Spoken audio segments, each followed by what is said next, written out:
Howdy, y'all. Welcome to Rollin' with the Punches. I'm Jessie Punch. I'm so happy you're here. I've actually been thinking about y'all a lot the last couple weeks, but be cool, don't make it weird. What I mean is, the last 2 weeks have just been really great for the NASCAR community in the area, at least if you ask me. I mean, we were racing at Wilkesboro, and then we had the home race this past weekend with the Coca-Cola 600. I just feel like the NASCAR world in this area has been on full display.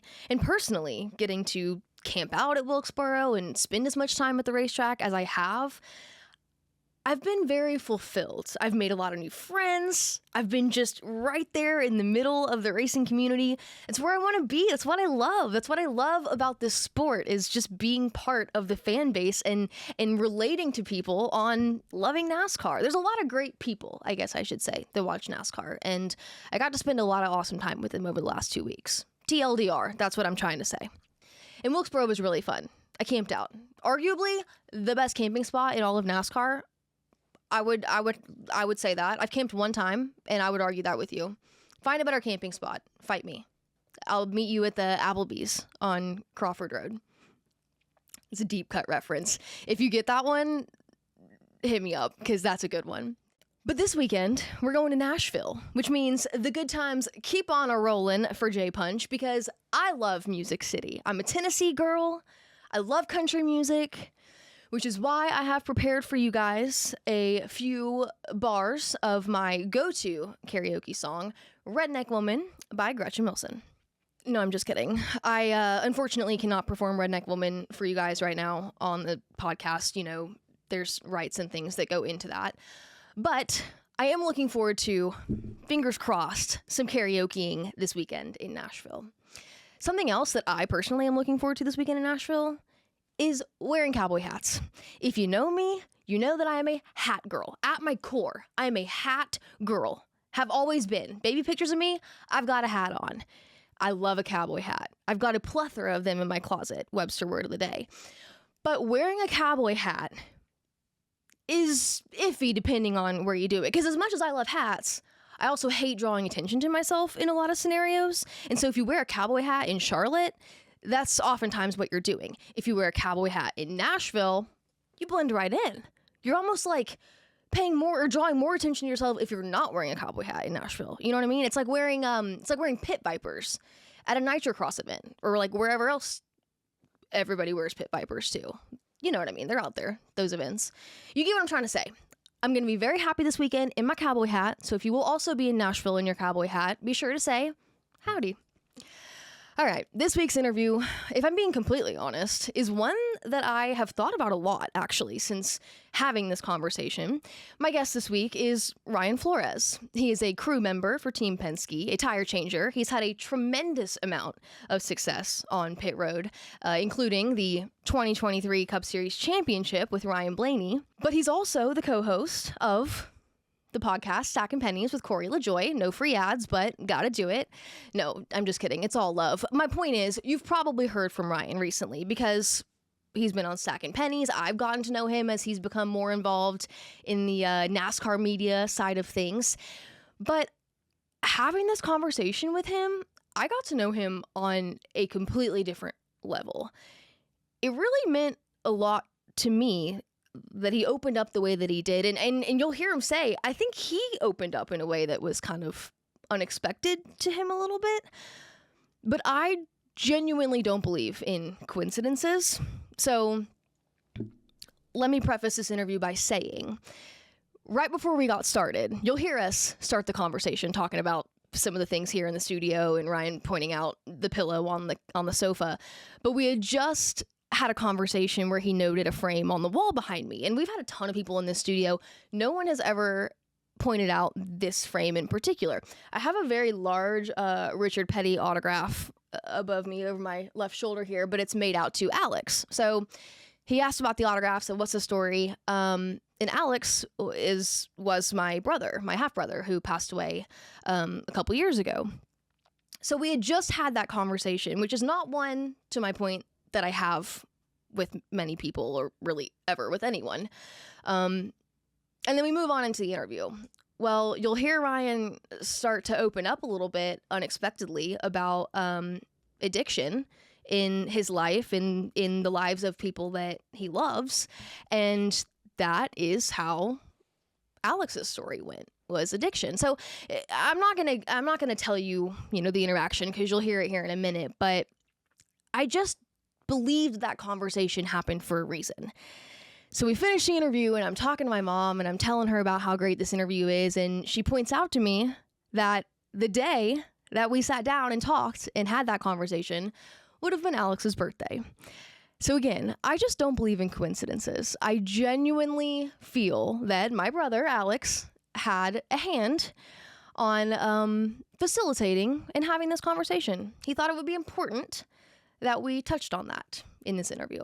But like addiction, in any story that addiction plays a part in, it's just a part. It's not the entire story. There's a much greater story and a much greater person and purpose all at play. So I'm excited for you guys to get to know Ryan on a much deeper level. And without further ado, here is Ryan Flores. This is Betty Jo's. Betty Jo was my grandmother. She made this? And she did. Everything in here has a nice little punch touch to it. I love that. This isn't no stacking pennies studio. I think it's cool. Yeah. It's just a garage. You guys are stacking pennies over there, but you got quite the setup. Have you ever been in there? Mm-mm. You come check it out. No, I will. We're just like sliding pennies around over here. Just sliding them. Yeah, just moving. Yeah, rearranging pennies, if you will. Yeah. It's like one of those things where it's like take a penny, leave a penny kind of thing. Like the little That's thing. what we got That's here. What we need. We need that. Yeah. So if you don't mind dropping one on your way out, it would be really helpful for the overall budget. 6,500 when you walk in. It says stacking pennies in the old logo, and it's all pennies that are stacked. That's awesome. And then it's cleared over top of. That's it's sick. Pretty cool. That's our entire budget that you just put resin on top of. And you guys will walk over $64 into your studio. $64. Heck yeah. Or something like that. No, I kid, sort of. That being said. Not really. Yeah. Ryan Flores, welcome to Rolling with the Punches. Hey, thanks for having me. Of course. A lot of people call you Skip. Yeah, so, all right.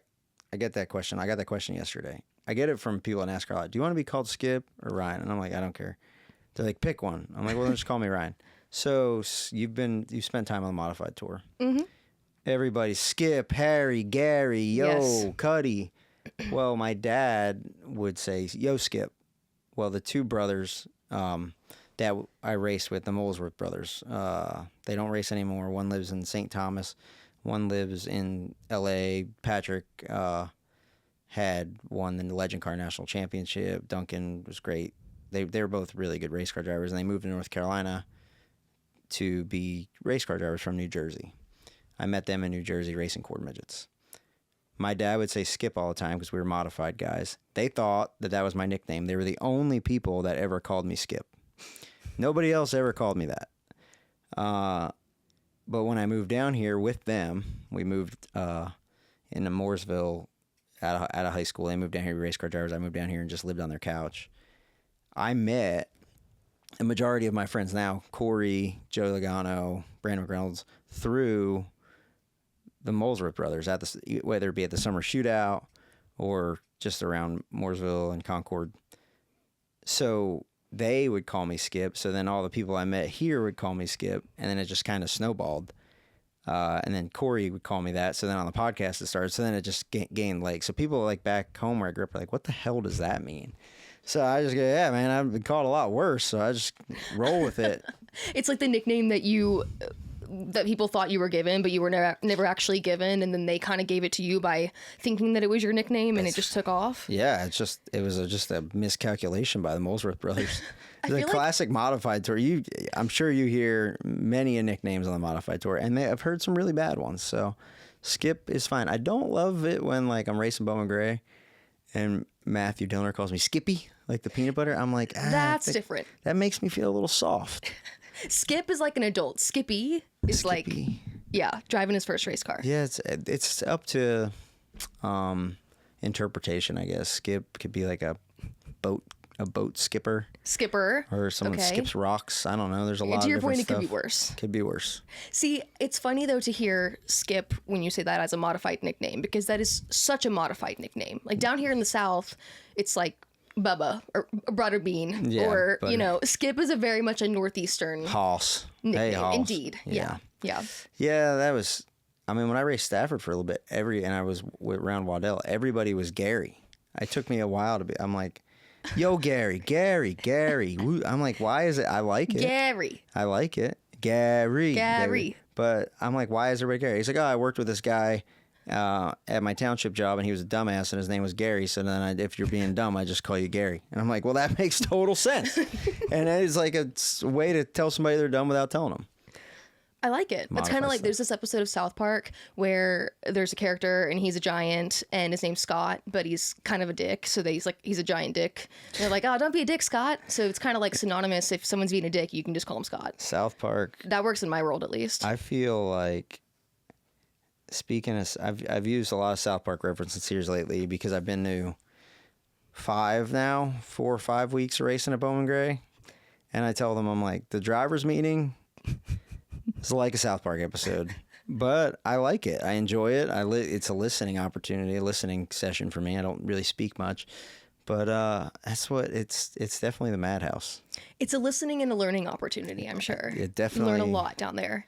I don't know what you're learning, but I'm definitely learning something. I feel like it. Well, let's back it up a little bit, because before we get too far into you racing modifieds now at Bowman Gray, you grew up racing modifieds in the Northeast. So I grew up, I guess for as long as I can remember, my dad was a BMX racer. So he was like the number one BMX racer in New Jersey at some point in time. And he was just like old school, get in the van, drive to these BMX nationals. And then that went to motocross.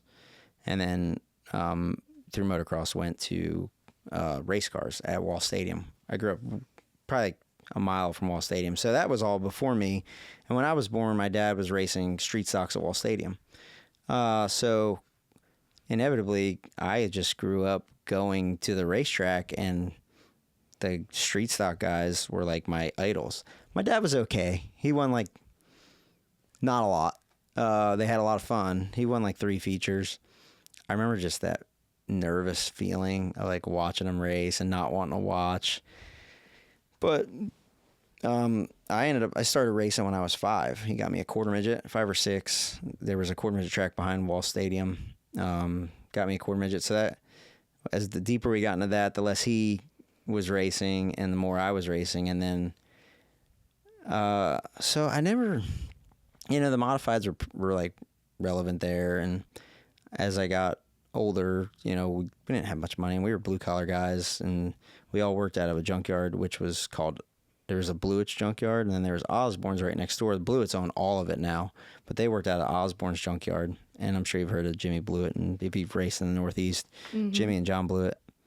But they were like big time modified guys. We were kind of street stock guys.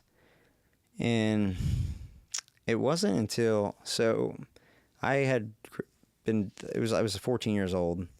We started racing at Mahona Valley Speedway in Pennsylvania because you had to be 18 to race in New Jersey. I was racing like 4-cylinder Pintos, but really, yeah, we would drive. You'd have to race in New Jersey is very difficult because it's controlled by the state police. It's easier now, but back then you couldn't even get in the pits until you were 18. Really, you'd have a driver's license. There was a lot of different deals. So we'd come and race. We'd come with like my buddy Hot Pockets. We'd come down south and race the Southern Tour. And race Caraway, Langley. We just load up, and remember those vans? They had like the TV in them, and the back seat would recline. I did so many miles in one of them. What were they called? Like not a conversion van, but it was like a camper van. Yeah. With an open trailer. We'd come race We'd come down here on for a week and race like 3 or 4 Smart Tour races and go back home. But cram the whole crew into one of those vans. Yeah, and I just wanted to I just loved racing. My cousins, my dad, we'd go dirt racing, we'd go asphalt racing, but my dad fell into like deep, dark addiction, like right about that 13, 14 range, where he got into like heavy drugs and heavy alcohol. And it was just like typical broken home. Like my mom and dad got divorced. I just wanted to race and kind of needed to I guess it was like a way to stay away from like the childhood trauma of it all. I just went to Blewett's junkyard and started working there, and I would still go to school. I was a freshman or sophomore in high school, And my mom was great, and I could have just stayed with my mom and lived with my mom. And then we lived in this killer little beach town, and they ended up selling the house. And I was like, me and my cousin kind of lived in an apartment like on our own when we were like 16, 17. I could have just stayed with my mom, but I was a racer. So like I wanted to go racing, and I wasn't just going to like hang out in my mom's basement and play video games. So I found my way to Bluett's Junkyard. I lived on, more or less like lived on Jimmy Bluett's couch, and my mom would pick me up in the morning, bring me to school. I'd go to school. I was on the wrestling team, did a lot of stuff, had a lot of fun in high school, but then I'd leave and go back to the junkyard and work on race cars. And they got me like a Bandolero and just a couple different opportunities to race. And that's kind of where I learned how to build race cars. But yeah, it was I don't know, it was a tough time. It's going through that. I think when you're a teenager and kind of like becoming a man, and you're... Well, and on top of that, your dad was such an instrumental part in getting you racing and getting going. And like you said, he turned his focus to helping you start racing away from his own. Yeah. So then to have that be your supporter and your teammate essentially, and then to go through something like that, thankfully the Bluetts were there, and on top of that, racing was there for you to help get you through it. Yeah, it was a weird thing. I don't know. I don't really ever talk about that much. My dad's sober now, 7 or 8 years now, which is great. Good for him. But it was a really weird time. And yeah, that was the thing, is like racing is what I just go like with, like I said, the Molesworths. We'd come down here and run the summer shootout. I would just get in someone's car and be like, yep, what racetrack are we going to? And just leave. Mm-hmm. And my mom would be like, where are you at? I'm like, oh, I'm in Virginia racing legend cars. Or like, but through that, I met so many people. Like, I was just telling somebody way down here, I met my wife through Cliff Daniels when we worked at Stuart Haas. But before we ever worked at Stuart Haas, or before he was ever a big-time crew chief, we met at Southside Speedway when we were 15 years old. Wow. And, just so many people that I've been around or that are in the Cup Garage now that I've known for so many years just from going racing. Mm-hmm. And just from getting in like that kind of crappy time of my family getting broken up and just trying to get away from it led me down here into, the opportunities that I have today of just like, all right, I'm just going to go race and this will work itself out, and I'll be back in a couple of days and hopefully everybody's still alive and they haven't killed each other yet. So yeah, it was a funky time. I don't know that I've always processed it, but it's good. Well, I'll say quickly, I appreciate you sharing that, because in means of relating, we mentioned earlier my brother Alex here, we asked about the autograph on the wall. He struggled with addiction the majority of his life, and that was ultimately what led to his passing. And I know how difficult that is. What a toll that takes on a family. I know firsthand. And I can relate to that and understanding, but I can't imagine it being a parent. Yeah. So hearing now that your dad is in the position that he's in makes my heart so happy, but also I think about your mom and everything that she's gone through over the years. And so for you to feel comfortable enough reflecting on that with me, thank you. It's not an easy thing to go through. Thank God my mom was rad. She was like the typical, she would like wake up at 4 o'clock in the morning. She had a paper route, shout out to the Asbury Park Press, New Jersey. Then there was a point in time where she was a lunch lady. Really? So, because she would work when we were in school and then take the summers off. Mm-hmm. And then she ran a restaurant at night. So she worked 3 jobs to like because my dad, when he was struggling, she would keep us all, and now all of her kids, my 2 sisters and myself, we've been super successful. So it's been very, it's been, great to see that for her. And she's got a great husband, and she still works and does whatever she, lives in New Jersey and has a blast with all the grandkids. But yeah, like, we're lucky to not lose my father. But yeah, when addiction strikes, so my cousin Keith, when I was 16, 17 years old, right out of high school, we started a fabrication company in New Jersey. My dad had, when my parents got divorced and they sold our house, my dad got like this lump sum of money. So he put it into the race shop, and we started a business. And there's a guy named Rowan Pennick. We ran his cars. We built all the modified bodies for you name it at Wall Stadium, and like all the noses for Hirschman's Garage. And we were doing a lot of cool stuff. But even my cousin Keith, like he fell into it too. It's just like a hook. Mm-hmm. And he was like the one that taught me everything and got me to move down here, and fucking drugs took him away too. And it was brutal. And I was just like, man, I need to stay far away from this. But you just like you said, it's the addiction path is so brutal, because when someone gets that hook in them, it's like you can't help them get it out. And it's people that you love. Oh yeah, it's brutal. It's not something that you can just detach from and not emotionally connect to everything they're going through. And the anger that comes with it, it's a lot. Yeah, I think that's where I turned to racing, because like I didn't want to. I think I'd be like, wait, I thought we talked about you not doing it. Okay, and I'd be like hurt and be like, nope, on to the next race. Right? Like when you are chasing the next race, you don't ever worry about that. You just go, okay, hey, no, yeah, yeah, I'm checking stagger. I don't have time for this bullshit at the moment. Right. So like, sorry. Or you're just never thinking about it. And I'll tell you what, I don't know that until recently, because I moved here right after high school, been lucky to get a job in the Cup Series right away, and I've missed 2 races in 19 years of being on the road, 19 seasons so far. And like, it wasn't until they made a pit crew change here in like the last 4 weeks that just focused on winning a championship and I was like, whoa, I have not looked up in 19 years. And my whole adult life has been in the Cup garage. And I'm like, holy shit, how did I get here with 2 kids? And this, like, it's like one of those things where you're like, whoa, okay, hey, let's have a reality check. But it's been really great, and it's been a lot of fun. There's been a lot of racing in between there.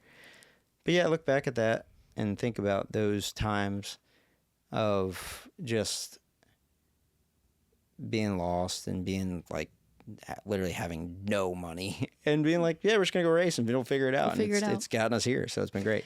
It says so much about you as a person that even at that young age of 14, 15 years old, going through everything you'd gone through with your dad, you chose to turn that emotion, those feelings into fuel, to not just go race and chase adrenaline, but to go learn about race cars and start a business with your cousin. And then even when that goes the direction that you weren't planning on, to continue to fuel yourself by bettering yourself in your career.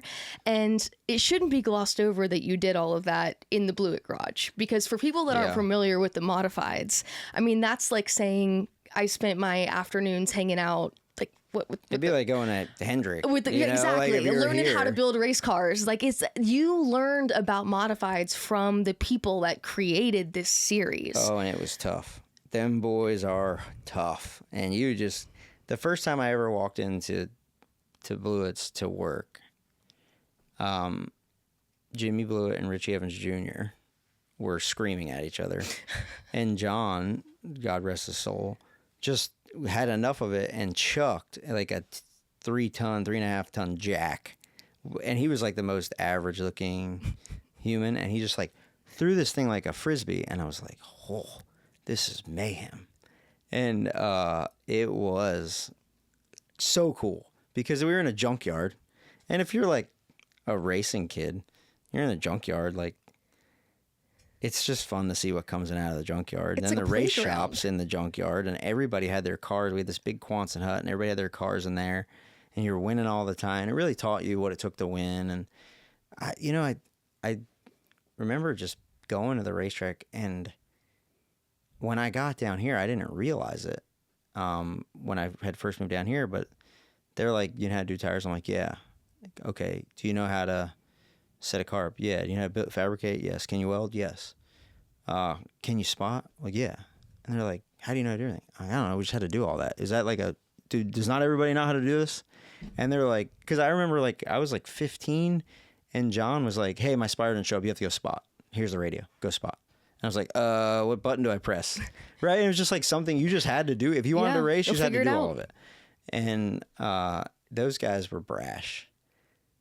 That's like, people would always ask, they'd be like, hey, you've worked for Jack Roush and Tony Stewart and Roger Penske. Like, who's the hardest? And I'm like, Jimmy Blewett is the hardest. Because not only will he'll hit you, but for sure. It was like, yeah, you might have to fight your way out of the racetrack too. And like, we had a lot of fun. We would have to get in a lot of fights at that age. And I think that early education of like, I remember him getting kicked out of Wall Stadium for completely crashing Stephen Reed at the time and us fighting, and then having to go with the race car to Chemung and Tioga on, like, we just almost like the World Outlaw guys do. We'd take the car on Friday, go race, pull over in a Walmart parking lot, work on the car, set it all back up, go to the next track, and go racing in these tracks in New York. But through that, we met a lot of really cool people, like J.R. Kents and Zacharias, Rich Cluth, like guys that we know now that we met back then. We've known them now for 25 years. So it was a lot of fun, but golly, it was crazy. It was mayhem. Well, and those relationships are different too, because you're meeting these people and you're all meeting on the same terms of working on the race cars in the same capacity and with the same passion and the same schedules. And it's like a mutual respect in a way, but also the competition up there, to your point, is just different. How do you describe racing in the Northeast, or specifically Wall Stadium, to somebody who's never been there like we have? So I've always, as you grow up, it changes, right? Your perception changes. But working for Jimmy Blewett is different than John, because John kind of had good opportunities, and Jimmy was like the younger brother that they would never give the opportunity to. But then he would just be really brash and tell everybody how great he was and how bad he was going to kick everybody's ass if he ever got the shot. And he never really has lost that. And because he's kind of had to scratch and claw, I don't know if him or Joey Logano are more competitive. They're different. Like Joey, if you lose rock, paper, scissors game, he's pissed off. Where Jimmy, like, he's at the racetrack, he gets in this mode of like, now if I'm not working on this, I won't even go over there, because I'll just see him, we'll get dinner, but at the racetrack, it's like, I'm going to leave him be. It's just a totally different human. I know people talk about that with Joey too, when he puts his helmet on. Joey at least is more approachable, and you can see it on Joey's face, the same way Jimmy is, but like, Joey's a product of that Connecticut short track racing.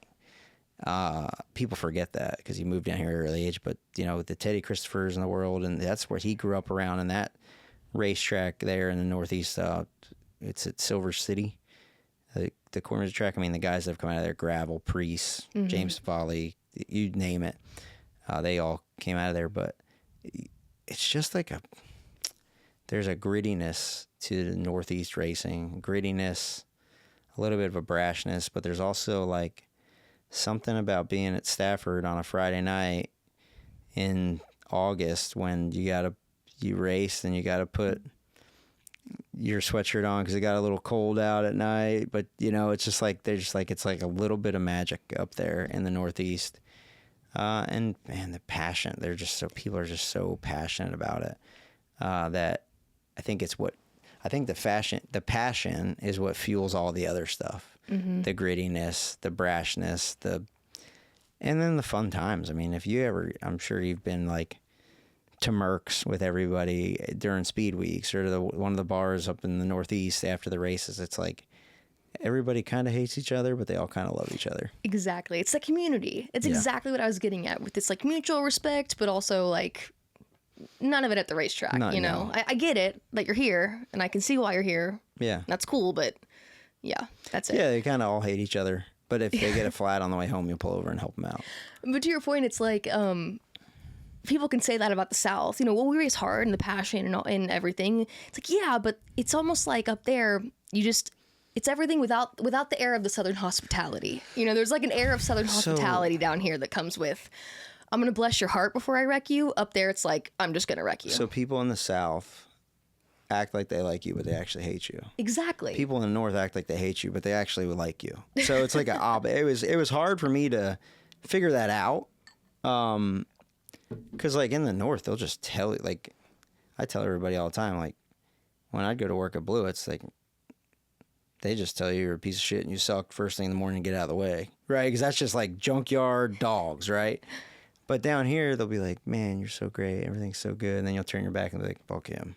So it's like, that's the different deal. It's like in New Jersey and the Northeast, they're telling you to your face, and then behind your back, they're going to be like, you suck, blah, and they'll turn around and be like, he's all right. He's all right. Yeah. We're down here, they're like, oh, you're great. He sucks. He's the worst. That is the difference I've noticed, at least in the racing community between the North and the South. But I like both of them. I just like going racing, and like the older I get, I just like I have some really good guys. I built a really good team for my indoor stuff that transfers over to all kind of the stuff I do, and I've got insulated myself with a good group at the hills at Bowman Gray, and I just like going and trying to make the race car better, trying to compete, and I don't really. Man, I've been racing so long now that I don't really feed into like the bullshit of like he said, she said, this and that. I just kind of take my bags and leave.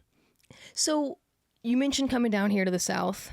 Whose couch were you sleeping on then when you came down here? What was the game plan and how'd you get there? So I remember 2000, I graduated high school 2005. And when I graduated high school, the wrestling night there, I found this just recently. There was like a program that said where everybody was going to college, Rutgers, Monmouth, Princeton. And it said, Ryan Flores plans to go be on a NASCAR pit crew. I was like, damn, I did have this kind of planned. So I can't be mad about where I'm at. But so I spent a year up there building modifieds with my cousin after high school and working for a racer, Doug French, who raced in the Cup a little bit for Junior Dunleavy, but was a modified racer. They had a business. But I kind of just bounced around, worked for everybody, raced. And at the end of 2006, I was like, okay, I'm going to make this move to North Carolina. The Molesworths are buying a house. Those brothers, they bought a house down here. We were coming back and forth racing the summer shootout, and I'd go with them just to help. And they were driving for the Pistones, Nick and Chase Pistone. So they had bought a house on Lake Norman for like $100,000, believe it or not. Like it was sick though. It was right by Stutz Marina in Mooresville. We had a dock. It was just a little bungalow, and I moved down here before any of them. I just like packed my car one day. I remember my mom wake me up. I told everybody, race turkey derby. I said, next week I'm moving. I'm leaving Friday or Monday or Sunday, whatever it is. I'm leaving. And I kept saying it because I was like, well, if I keep saying it, I'm going to have to do it. Did she believe you? So I remember my mom didn't want me to leave, but she's like, you got to go. Because things were still, my parents had been split up and things were really brutal with my dad. Like, he was still struggling with his stuff. We had been like back on speaking terms, but like we would like fist fight out, and like it was just toxic. And there was nothing like outside of racing at Wall Stadium, but I couldn't even get opportunities at Wall Stadium because I didn't have any money. I didn't have enough money to do anything. I had $400 and like a small toolbox that I had, like a Dodge Magnum that I put it in, and I was like, all right, I guess I'm going to move down there. And I had some friends that had moved down here. They weren't in racing. And then the Molesworths had bought that house, and I was like, I'll go down there. I'll get the furniture. And I came down, showed up. They gave me a job at Pistones building legend cars like my first day. And I would just drive around the race park. That's when all the race parks in Mooresville were all the actual race shops, not like they're like CrossFit gyms and dog walk parks now. But I would just like go and just drive through there. And I remember to eat at Arby's because that was like one of the only things on 150.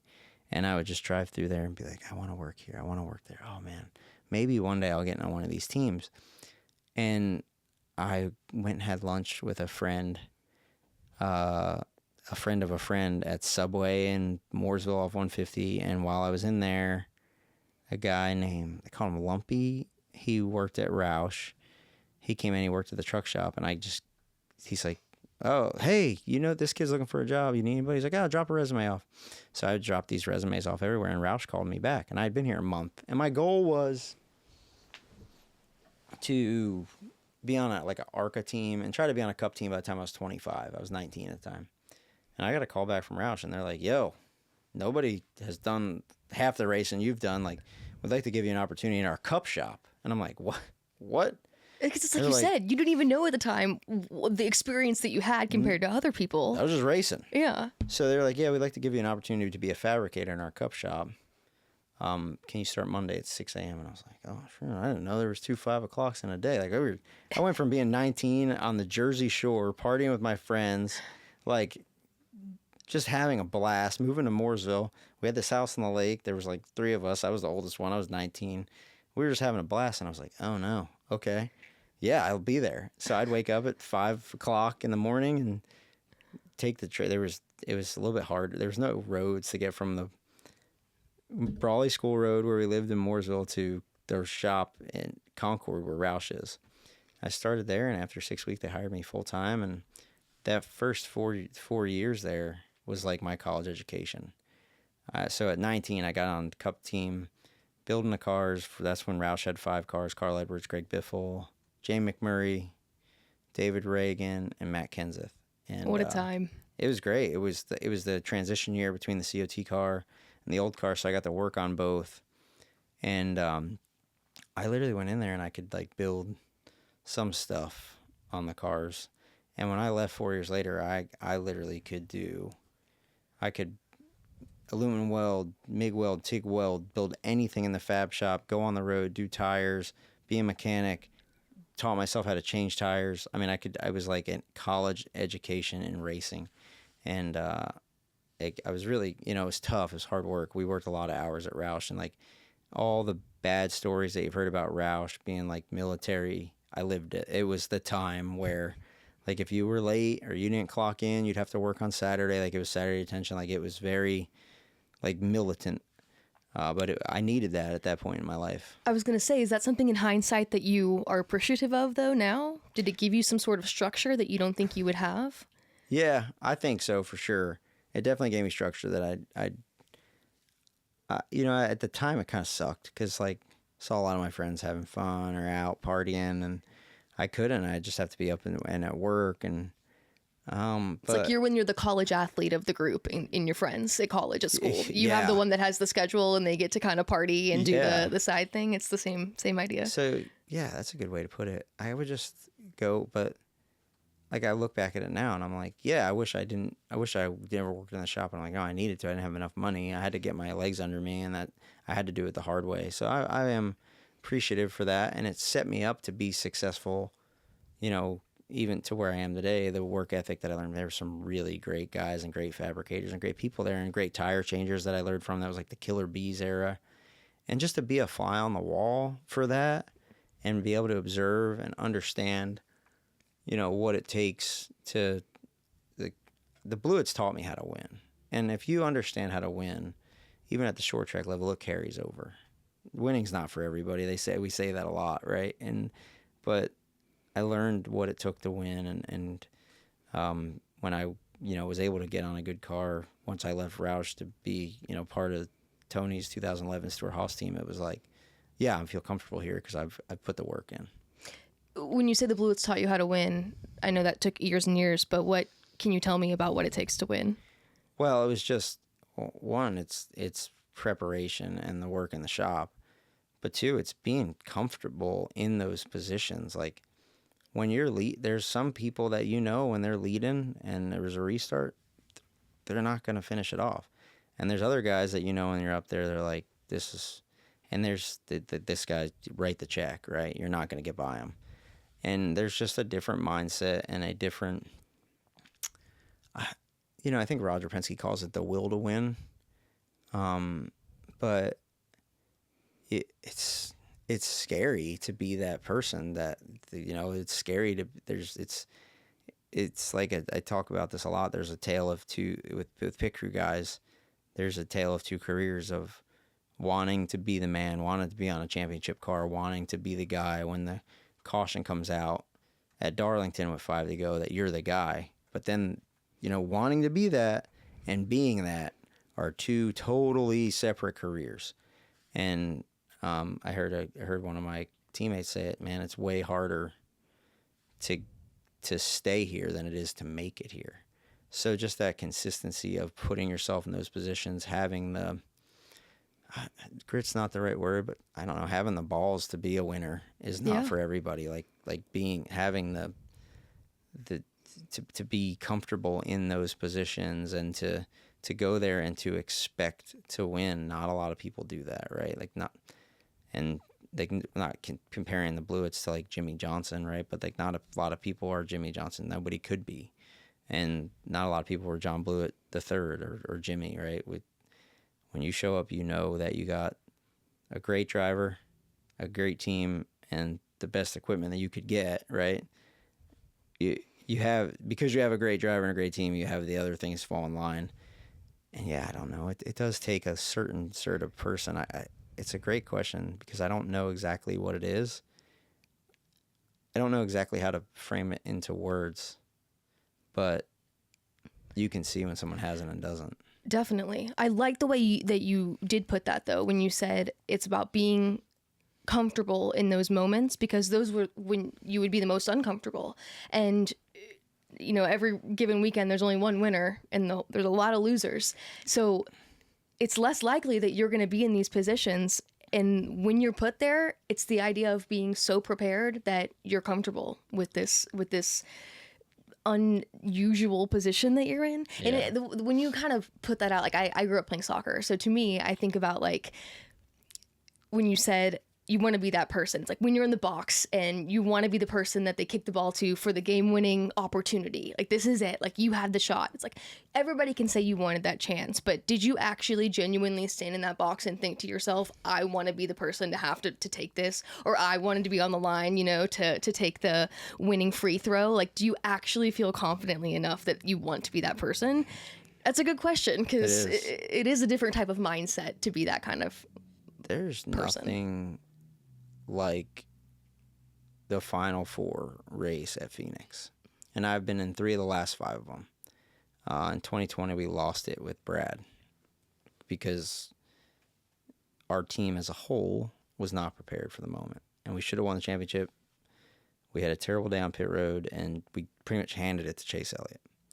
And then 2023 with Ryan, we were good, and we were ready, and we won, but we still didn't win the race off pit road, but we won the race. We did what we had to do.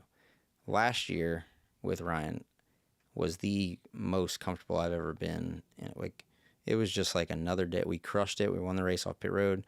Obviously, Joey had a better restart and won the championship, but it was like dangerous how comfortable we all were. And I remember reading this quote, and I applied it, and it was really good. It says,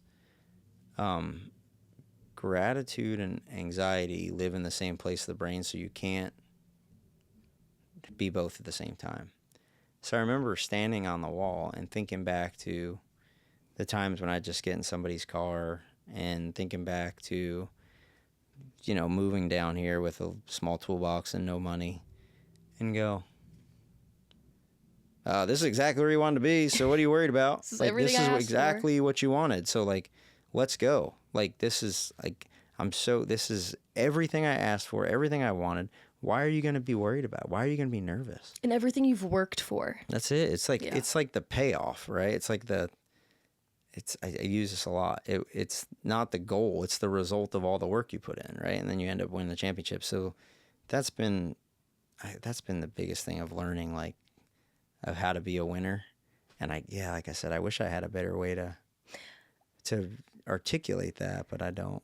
I think what you did, the way that you articulated it, definitely made sense to me. And even the people that you mention who have that mindset, you're right. You can't explain it. They're just different. Yeah. And you can just tell that by interacting with them. And a lot of people hate them, which is good. And that's true. Good. Hell yeah. I get it. I hate it. There's some people that I'm like, man, screw that guy.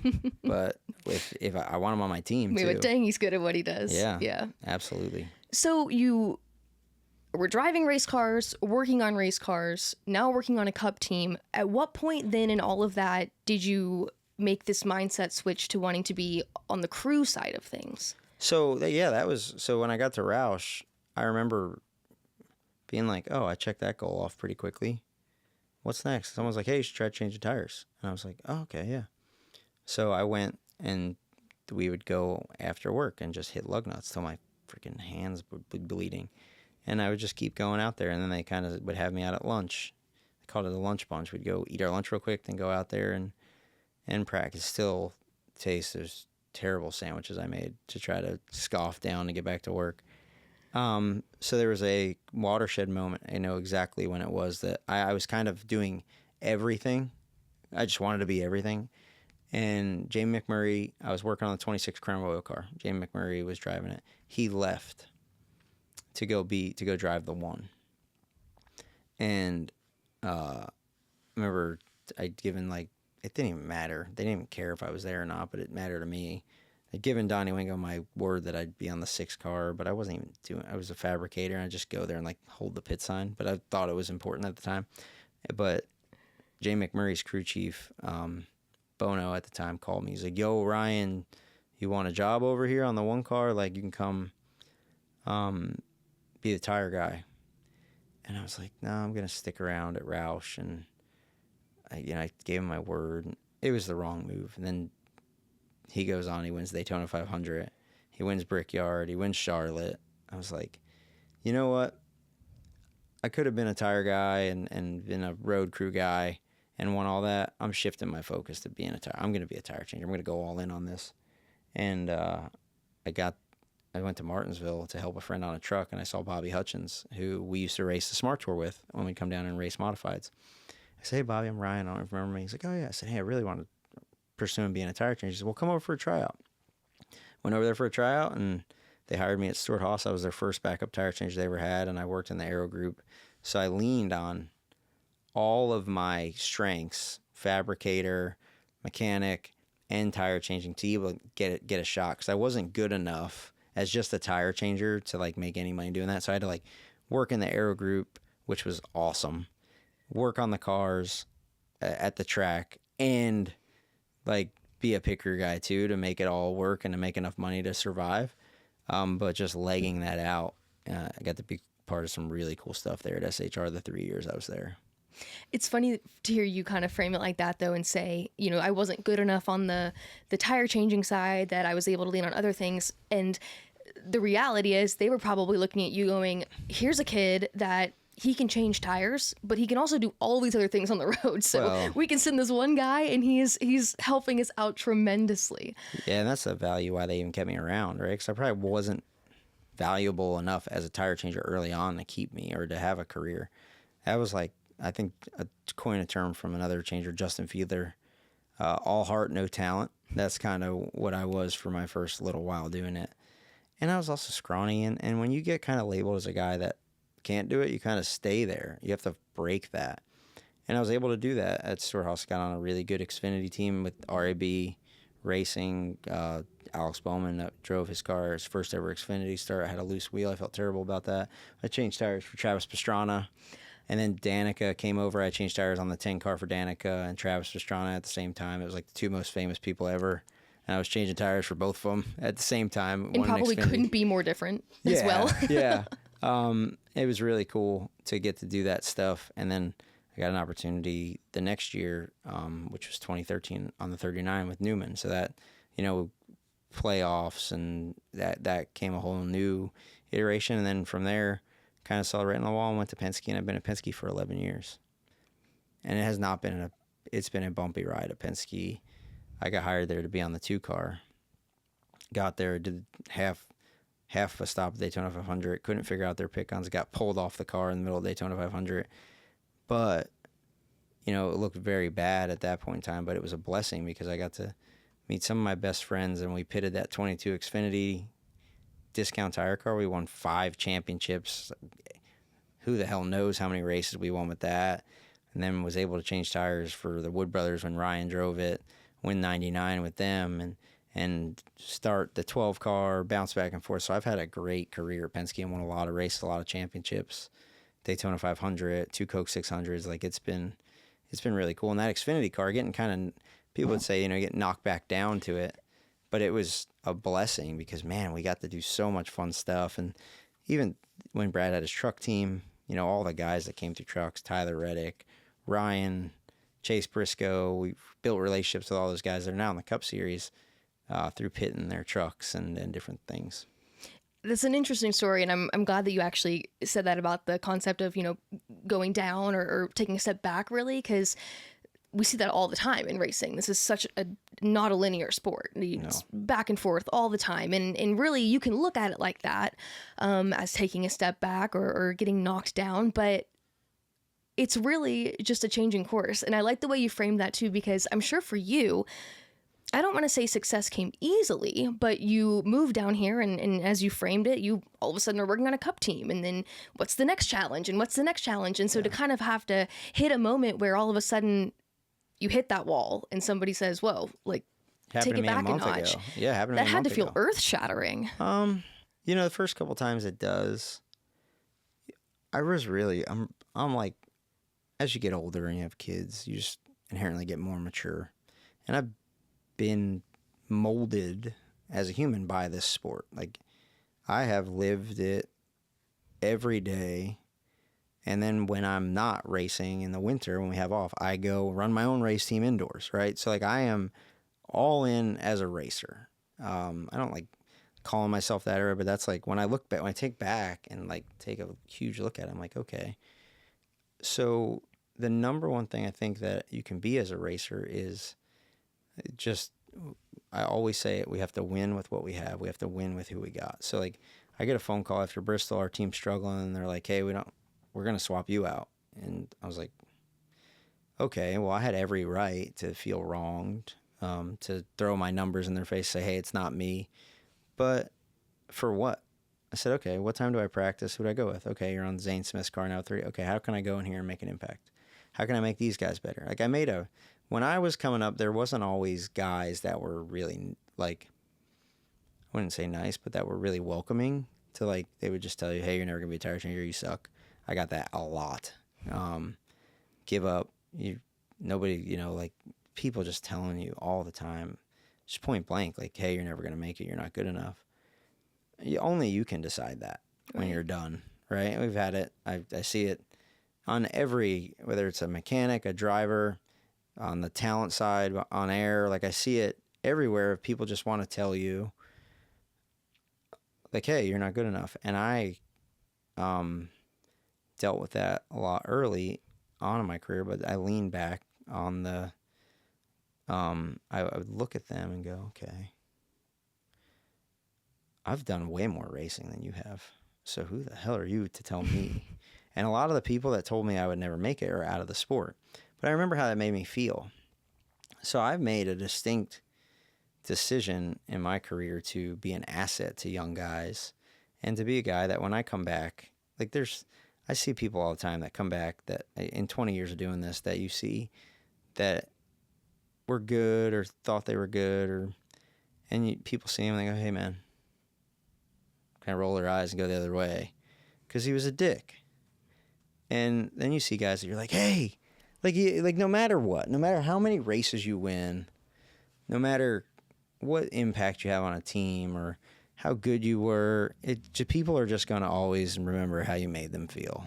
1,000,000%. So you can be good and great and win championships and still be like kind and be not a dick, right? Like, oh, yeah. So like that's where I've been like, hey, I want to be an asset to these kids and want to be the guy when I come back that people are like, he helped me out. He was a dude. So I don't even know where we started with that question, but yeah, that was kind of where I've made that decision to try to be an asset no matter. So back to like getting knocked down, right? Yeah. You're always just where your feet are. Your platform is just where you are at that moment. And if I go from being a championship guy, winning the race off pit road to win the championship last year, and I go to front row and I try to act like I'm better than everybody or that they're dumb. No, why would I do that? I got to win with the guys I'm with now. How do I make this team better? Okay, hey, we're 30th. How do we get to 25th? And how do we get to 20th? Like, okay, let's look these incremental steps. And it's the mentor side of it is almost just as fun. Because like winning's great too. Don't get me wrong. But like it's just a bunch of trophies my kids are gonna have to throw out one day after I die. Right? That's what it is. Like I don't know. Get rid of this one. So that's spoken like a true dad. Like Yeah. that's such a shift in perspective after having kids, I'm sure. Because Yeah. I'm sure that younger Ryan never would have had that I stole that perspective. one from Logano. He said, what am I going to do with all this freaking stuff? We're just going to have to throw it out. It's just a bunch of stuff. Get rid of it. Yeah. It's interesting hearing your path to being a crew guy because more often than not, you hear it's an athlete or somebody that knows, their physically able to do it and they know how to handle pressure. We can teach you the rest, kind of thing. Yeah. You knew how to handle pressure and knew the ins and outs of what needed to be done in the car. And it was just a matter of then getting you to a place where you, like you said, were proving to everybody around you that you were just as athletic and capable to do this as they were, just because you didn't come from the same background. I'm definitely not nearly as athletic as some of the guys we have. We have some guys that, but that's the fun part of learning. Like, there's a lot of people that got frustrated when we started hiring D1 athletes, and that's all we take, right? And, oh, they're not racers. Well, the D1 athletes that I've met and the college athletes, these are kids that are way more educated than I am, and they're great people. They've been through a lot different life experiences than I have that I can learn from, and then I can teach them about the sport, right? So it's about working with who you have. Now, I'm in a unique position because I'm like 37, not super athletic, 2 kids. It's like an NFL guy comes and he's a little brash, and I'm like, hey, bro, football's over. Just so you know, this is what you're working with now. So, like, stop. So I can kind of give them a reality check and kind of say some stuff that comes off funny, but it's kind of blunt. But also, like, I've found a way to mentor by being a dick, but not being a dick, like kind of being sarcastic, but not being sarcastic, but just letting them know that I have their best interest in mind. Like, I think one of my proudest moments in the sport is, we got a young jackman, Jordan Osinski, who jacks the 12 car now, and his first full-time year as a jackman on a cup car, we won the championship. And it was, I'm not saying that was because of me or because of Zach Bryce, but our guidance as teammates and all pulling the rope in the same direction got us to the pinnacle of the sport, right? And that, when I got put on the 12 car in 2022, it was a little bit of a toxic environment. They couldn't complete a pit stop. They had gotten rid of a couple guys, and they were like, hey, you guys go fix this. And I remember another really proud moment of mine that you wouldn't think of is I had my appendix out the next year. So the year we won the championship, I went to New Jersey to go see everybody, and I ended up getting my appendix out when I was up there for Pocono. I missed 4 races. Not even a year before that, they couldn't complete a pit stop. We couldn't get a front tire changer. And we had changed the culture on the team so much where a 21-year-old front tire changer went in and crushed it. And now he's a champion. He's on Joey's car, Joe Dilly. So just being an asset for those guys and being a role model to be like, hey, this is how you do it. This is how you win championships, and to see those young guys flourish. You don't get those trophies for your mantle, but that's the stuff that you realize you helped make a small difference in somebody else's life. And I think that's the real win of just moving. Did you leave the sport better than where you found it, or did you not? Did you just suck it dry? Yeah. And so much of the way that you're describing the way that you guys interact, the way you build each other up, the way that you even were describing how you fuel them and relate to them and teach your teammates, it is truly teammates. It is a team environment. It's a team sport, and it's the locker room feel that you have to keep 1,000% alive. I tell people all the time, because these guys come in here, and the tough part that we have with the athletes that we have now, like D1 athletes, NFL guys, they're used to being the main character. Yeah. Right? They're the star running back. They're the star player. When you're on a picker guy, you're not. And you're now the this O-line. 5'2" blondie over here is like the main character, That's it. You're You the can driver. literally squish them in your hand.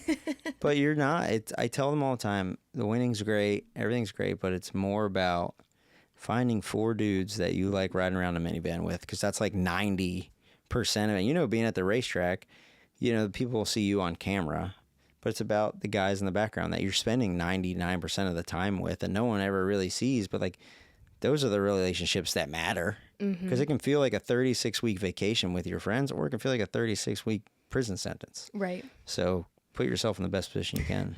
And to your point, we see as a spectator the 12 seconds or whatever it is that we see you guys hop the wall, come back, but that is built off of all the meals that you had leading up to that, and all the early mornings, and the car rides to and from the racetrack, and the conversations. All of that is what builds how you perform Being in on those 12 Blaney's seconds that car we see. is the most brutal on Twitter. Like, people are ruthless. But like, and I tell people, like, yeah, they don't know. Those who know. Like, the work that we've put in, and like it goes into that 12 seconds, and what happened on that stop. It's like the pit stop. I tell people. I told somebody this week. I said, nah, Sundays I do for free. It's all the other bullshit that I charge for. The pit stops on Sundays are free. It's all the practice and the pit box setup and the fly in there. That's what the bummer is. And but you give them Sundays as part of the deal. Yeah, Sunday. Yeah, that's like the payoff. That's like the fun. the like, but really, once you win a championship and you chase that, and I saw one of the Eagles players, he said it really well this year after they won the championship. He said, I thought my life would be different when I won the Super Bowl. You think your life would be different when you win the championship, but it's not. The sun still comes up. You still get. Having kids is the best because they don't give a flying handshake about it. They're like, yeah, whatever. Okay, cool. Are we playing? What are we doing? Like, they don't. They're like, great, you're home. Yeah. Can we go play? Perfect example. We won Daytona 500. Always wanted to win Daytona 500. My kids are there. Go to Victory Lane. My wife. My kids are there. My son is crying because it's way too loud, and my daughter is just freaking out because she's afraid the planes are going to fly back over because the flyover comes and it's really low. And I was like, man, this is like, I've been chasing this for 17 years to try to win the Daytona 500. We do it. It's great. My kids are here. They hate it. They're like pissed. And it was so. Dad, I can't believe you did this to us. But it's you have to love to make it this long. You have to love the Tuesday, Wednesday, Thursday in the shop, in the trenches, trying to find a half a tenth, working together. That's where the fun is. The Sundays are just the tip of the iceberg, but it's all the other stuff. Like you said, the hard conversations, the time in the gym, even the time spent like rehabbing with our PTs. Shout out to Pam and Bill Heisel, who've been. Right, your dad's a doctor. It's the relationships like that you build behind the scenes that are like, when you put the fire suit on, you got the cool helmet, and people take slow motion videos on pit road. You put them on Instagram, and they get some likes. That's cool, but that is literally the tip of the iceberg, and everything else is kind of hidden. I do a segment with my guests where I ask them about who their next favorite driver should be, or the listener's next favorite driver should be, because I'm super passionate about emphasizing the next stars of this sport. Yeah. And for you, I'll say, feel free to highlight a driver, but it might be kind of fun to highlight either a crew member or a crew altogether. So I'll let you take it either way, but who would you suggest that our listeners, our viewers, start to keep an eye on as somebody that they could really get behind here in the future? Oh man, I think there's, I'll tell you what, this is a really cool question because I didn't even know the guys that won the Pit Crew Challenge this week. I knew like one or two of them. They're all so new. So pit road is so much different now, and I think Bozy does a good job kind of documenting the turnover rate from the beginning 3 years ago is like more than 50%. Wow. On most positions. And the guys on the 71 that won the Pit Crew Challenge this week, a lot of those guys, that's their 12th race at the racetrack. So it's becoming more of there's more turnover, and it's not a lot of guys doing it for 20 years like it used to be. Why is that? I think because the learning curve with 5 nuts, like hitting 5 nut, was different because it was longer. It would weed out people that really didn't love it. 1 nut is more of a athletic event. Like, it's more about being an athlete, less about being a mechanic. Sure. You could kind of settle in, hit 5 with the old stuff and outsmart people. Now it's just about like being a full-blown athlete. But yeah, some of those young crews, I think one that I keep my eye on pretty closely that's exciting. They've had ups and downs. And the one guy I keep my eye on, which I don't always agree with him, and I think he's goofball, is the host of our team, is very polarizing to me. From the pit stops, they do really fast pit stops. They're one of those Hendrick crews. I think the crew chief does a great job kind of keeping that on the rails. And I think Carson is brash. I think some of the stuff he does is corny. I don't always agree with it, but I do when he has his helmet on and he's racing. I do think it's polarizing, whether you agree with it or not, right? And I would say from a short track standpoint, I've enjoyed watching Luke Baldwin. I know you had him on here, but that's low hanging fruit. Man, I don't know. It's so hard. And I Anybody do, giving you a run for your money over at Bowman Gray? no, some of those are like grown men. Yeah. Well, I guess I'm thinking younger guys. Those are all grown men. Yeah, The one guy that I grew up in the grandstands with, I grew up in the grandstands with his father. He's super young, and I'd be interested to see how his career pans out. Is Paulie Hartwig Jr. Yeah. So I've watched Paulie pretty closely because I grew up with his dad in the grandstands at Wall Stadium, and they come from super humble beginnings. And his dad just does whatever he needs to do to get the kid to go race. Whether it be he wins in dirt cars. I saw him win. Was it Alltech or something? I watched him win dirt cars. Watched him win indoors this year in the slingshot division. Watch him win Smart Tour races. Like, he wins in anything he gets in, and his dad does whatever he's got to do to get on the racetrack. Now, he's racing Bowman Gray this weekend, so I hope this ages well and I don't spin him out or he doesn't spin me out. But I do think that, you know, that Smart Tour between Luke Baldwin, Carson Lofton, Paulie Hartwig, and then Joey Braun, he's kind of like my teammate driving for 79. I think there's a really good youth movement there that you can watch. I agree. That Smart Tour has a lot of great talent. Did you ever see Paul Hartwig's interview from New Smyrna? I started crying. Where I was it for me. Yep, that was me. Oh, I know. I remember. I had zero idea we were about to make a retirement announcement there. Yeah. And he broke out in tears. And in hindsight, it was an incredible interview. The whole time he's talking, I just wanted to take the microphone, give him a hug. I mean, how did you not? Rub his mullet. No joke. Yes. No words could describe watching Paul Hartwig cry in that moment unexpectedly. Yeah. But wow, what a moment. And to your point, says so much about that family and the passion and the devotion that they're putting into Paulie Jr.'s career and his success. Yeah, and he helps a lot of people. I mean, Paul Jr., the dad, he could be a pain in the ass as much as anybody. But, and I've told him that, like, hey, man, chill out on that. You're being kind of a Scott. When right? when I look at what he does for his kid, it's very admirable. And I mean, to win in that many different disciplines is super impressive. So we'll see. It's just so hard for young guys right now. Like, it's like, even Luke, right? His dad's been in the sport, won Daytona 500s, and it's just like such a finite window to find money, to be in the right position. It's like the Ryan Blaney's and those small windows. Like, Ryan Blaney fit in a small window, had a good run at Richmond. Penske needed a guy, filled the gap, and, you know, has had a great career. But those opportunities are so slim and they're so hard to get. And there's way more guys that had talent or didn't get the opportunity, or maybe got the opportunity and the equipment they got in was not timed well.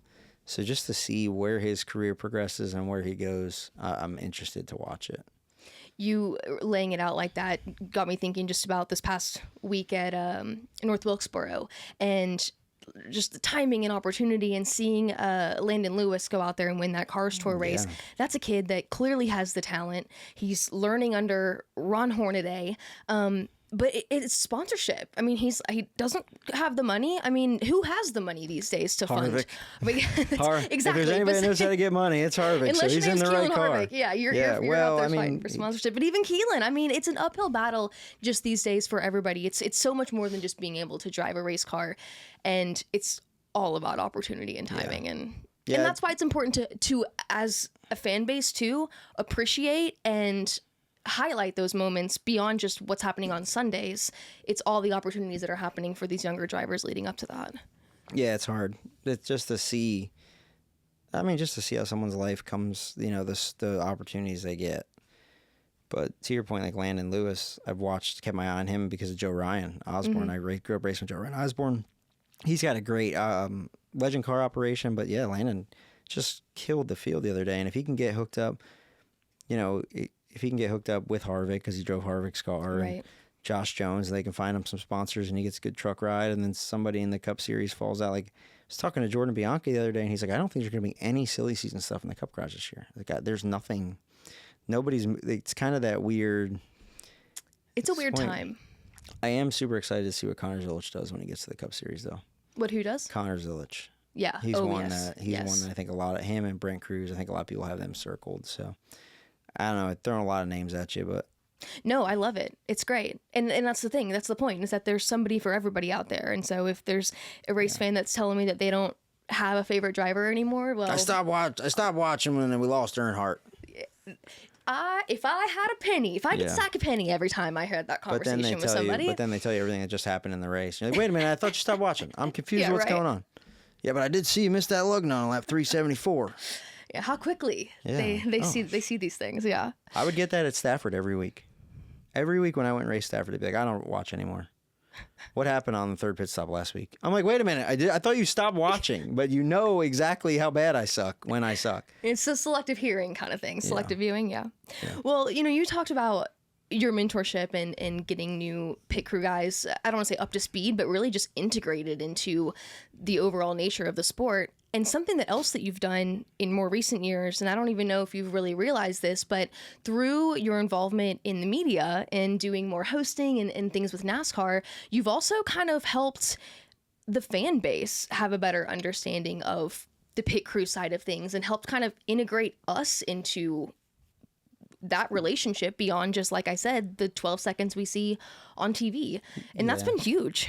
Yeah, I mean, I think that's always kind of, and that's where I'm at with being later in my career and talking to some of the NASCAR leadership of like, hey, where can I be the biggest asset for the sport? Like, where can I take my 20 years of experience and apply it so the viewer has a better experience, or I can, and I thought about it. I was watching like NASCAR Race Hub, and this is just transparency. I saw like the fourth little show or the little series on like Blaney and Bubba's old t-shirt collection. And I'm like, there is real human like performance competition going on pit road that we're not even scraping the surface of. And we are just going for low-hanging fruit stories where like we could have this segment. And when you watch the race, you'll be like, hey, I know that this team's struggling. Let me see if how'd they step it up? Oh, look at this guy. Oh, they switched like this week. And I think Jamie Little has done a great job documenting that. I think she does amazing work and now a couple things have helped it. So now the rosters have helped it. So like Bob Pocker studies the rosters, and when there's a change, you can just pick up, right? Okay, they changed. Boom, boom.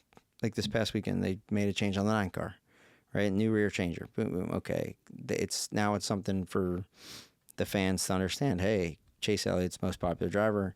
They had a rough one last week. They changed the rear changer. This is what's going on. Now it's a story. Now you're paying attention. And it gives you something to look for. Give you something to look for. Give you just some context of what you're watching. Right. Other than those guys suck, right? And when the 5 team switched pit crews, right? Like that's a story. Now you have when they pick, like, hey, these guys been on the 7. Can they perform when the pressure's on? And I think the next iteration of that is like a standardized timing system, so we can rank pit crews. Like have everybody, because I think when you watch TV, you see different rankings for everybody depending on what numbers, and none of them are wrong, and none of them are right. They're just different. So if we can get a standardized one that kind of ranks everybody and tells you where everybody is and they live, and we can track that. It's so hard, and it's such a huge part of our sport that we haven't tapped into. And if I can be the one to help with that, and be able to put the pen to paper because of my years of doing it, and then also my years of just doing the podcast. That was the thing with Corey, was I was just like, hey, let me do a segment on there just to talk about pit stops, just so I can educate the fans. And then it turned into being on the podcast every week and just me and him talking about racing, and obviously the pit stops are a huge part of it. But I get so many people that are like, hey, thanks for telling me that. And hopefully that's where I can kind of fit in, is moving the sport in the right direction so people can understand that more, not only from the media, but the fans and the drivers, and everybody can just have another layer to the cake of, if you want to consume it, here's something else, and this is what's going on there. Man, we've missed it for a long time though as a sport. To that point, well, two things. One, you talk about a ranking system. Do you see that just beneficial for the sense of fans to be able to kind of have an understanding of where things are playing out on pit road throughout the season? Or do you think that should play some sort of factor in overall points in affecting the standings? No, I don't think it has. I think that's already convoluted enough for some people. Mm-hmm. Like for me, I never worry about the way that I've never been one to try to adjust how the points are. I know a lot of people in NASCAR just want to be like, oh, we need to do this. You don't need to just tell us what it is and we'll figure out how to win. But I think, I just think there's so much there. If you can rank them, it'd be great for the fans. And then for like the degenerate gamblers, right? You can bet on the next pit stop, who's going to be faster, who's not. Like, it's just a whole nother piece of the pie of, it's not just the cars going around in the circle. There's a huge competition going on pit road that people are entrenched in, and we're all addicted to it. And I know that if other people bite the forbidden fruit of what that is, they'll be addicted to it. And is it something? I don't think it's something that has anything to do with the points, but I think it has some. I think it could be something that, like we see in the All-Star race, how you pick your pit stalls. There's other things that'll come up, like maybe how you start the clash, right? Like stuff like that kind of makes it fun, but puts that emphasis at times back onto the importance of pit road. Yeah, and if you have it, you can do whatever you want with it. You got to get it first, and then we can say, hey, this could work here or there, and then the fans will get mad about something and we'll adjust it. But that's just the nature of it all. I like what you're saying, though, in the idea of kind of having that ranking, because to your point, though, just from a viewing standpoint, if the pit crew that's, pretty far down on the ranking list goes out there on Sunday and pulls off a race-winning stop and gets their driver off first, now there's so much more weight behind that as opposed to just, oh, look, that team pulled it off. It's like, no, that team has struggled for weeks, and we have a visual of understanding that as fans. Absolutely, and like Racing Insights does a good job with it, and like I said, the TVs do it. Everybody has their own ranking system. Every race team, every OEM, the media companies, everybody has one, but they're just not standardized. So getting that standardized where everybody understands what's good, what's bad, and you can click on it and you know who's good and who's bad based on a certain set of numbers and what we all as an industry have decided.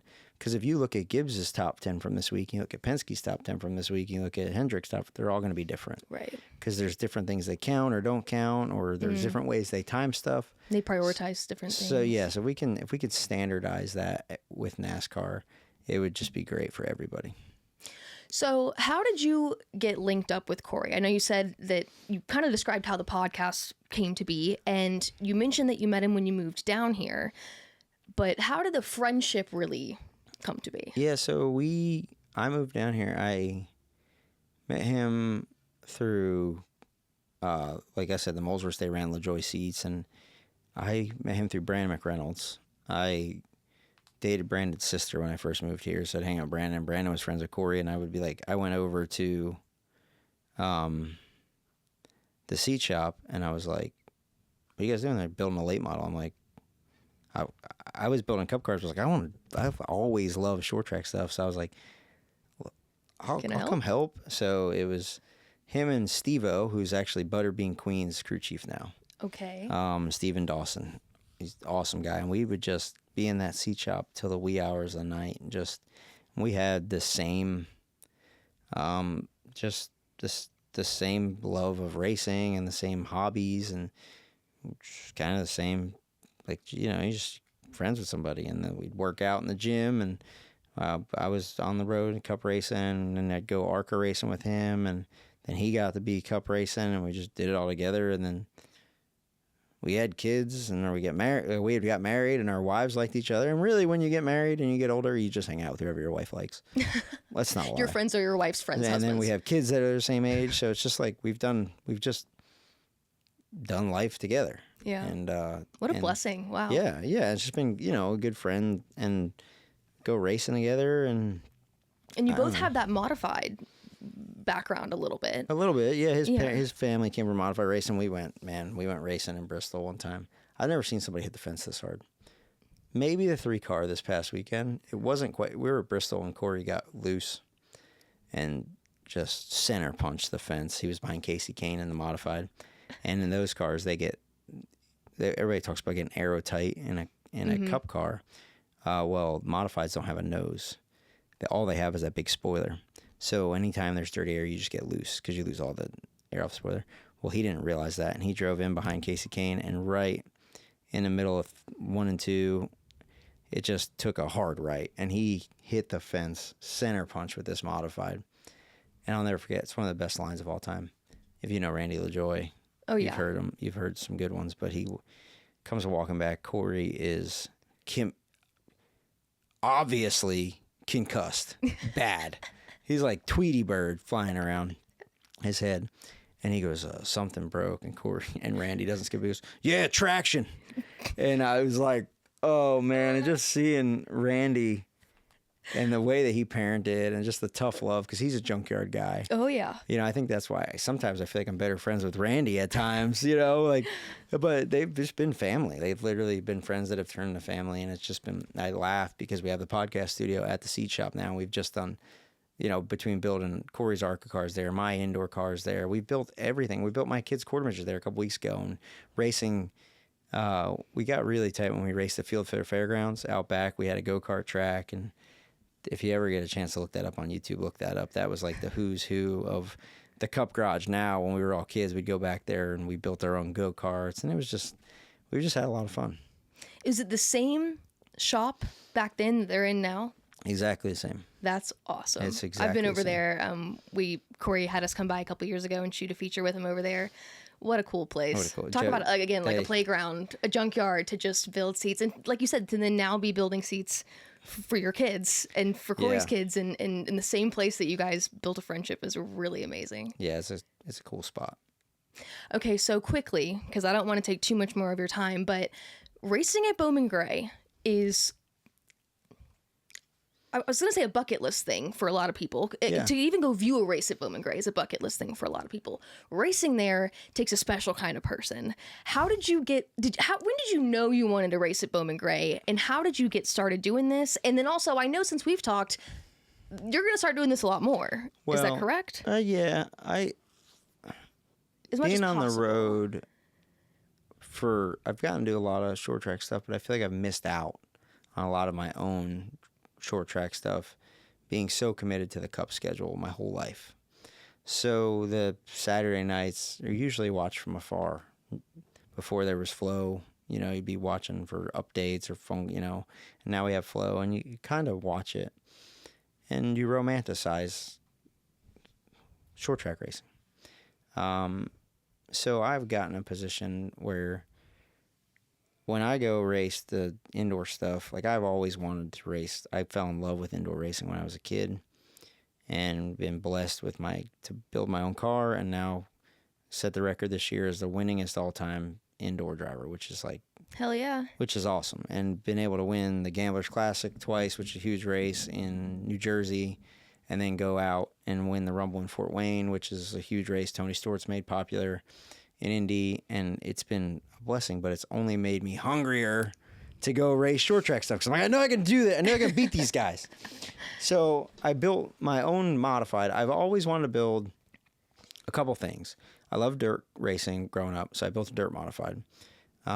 We built it with Speedway Illustrated, and we took an old car with Kyle Strickler's shop out of the weeds, rebuilt it. We went and won World Finals. Kyle Strickler drove it. Then Joey Logano drove it at Volusia. We spent a lot of time with Joey driving that. He went on and won the Cup race because, you know, we put so much emphasis on dirt racing. It was just really cool to be a small part of that.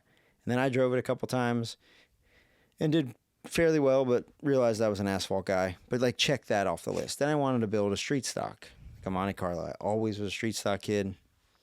So they had the racetrack revival at Wilkesboro.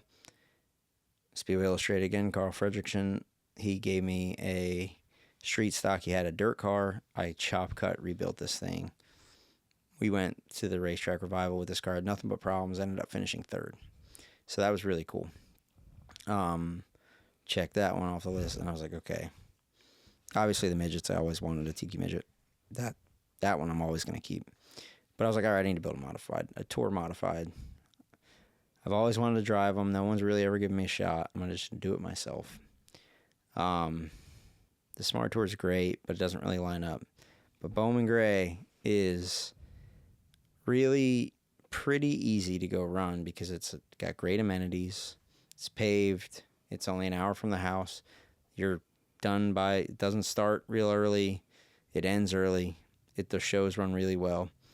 And I think it's got a fair reputation. But for me, I've always approached racing like the same way. I'm calm. I am aggressive at times, but not overly. Try not to be, but I'm not going to deviate from the way that I race because of how Bowman Gray is. Like, I'm going to keep racing. I'm going to be me. I know what it takes to win. So I think the reason that I've done that is because it's the easiest way to go race.